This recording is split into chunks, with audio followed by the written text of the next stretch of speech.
La réponse dépend vraiment des cas parce que chaque énergie a un usage en général bien spécifique. Par exemple, on n'utilise pas la même forme d'énergie dans les transports que pour se chauffer à la maison. À la maison, on peut utiliser du gaz, du pétrole, éventuellement de l'électricité ou même du bois. On a du mal à imaginer qu'on utilise du bois dans sa voiture pour parcourir un certain nombre de kilomètres. Donc, il faut regarder cette question au cas par cas.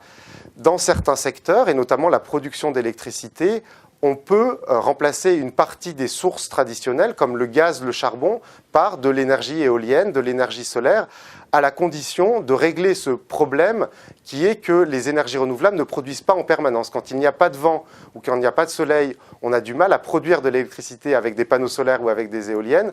Donc, il va falloir trouver des solutions pour que les énergies renouvelables puissent remplacer en partie les énergies fossiles. Dans le secteur des transports, on a une vraie difficulté parce qu'aujourd'hui, 95% de l'énergie qu'on consomme provient du pétrole. La seule énergie durable ou renouvelable qu'on pourrait utiliser pour remplacer ce pétrole, c'est les biocarburants ou les agrocarburants qui posent par ailleurs un certain nombre de difficultés. D'une part, on n'a pas assez de surface cultivée à l'échelle de la planète pour remplacer l'ensemble du pétrole par des biocarburants.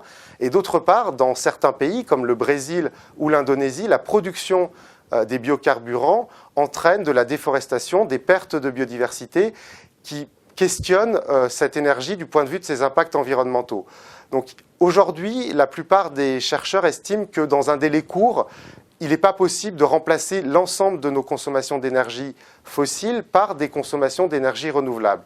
Par contre, on a un certain nombre d'analyses qui nous disent que d'ici à 2050, et c'est notamment le rapport du GIEC sur les questions de climat, on pourrait avoir jusqu'à 80% d'énergie d'origine renouvelable, le reste venant d'énergies plus traditionnelles, comme les énergies fossiles.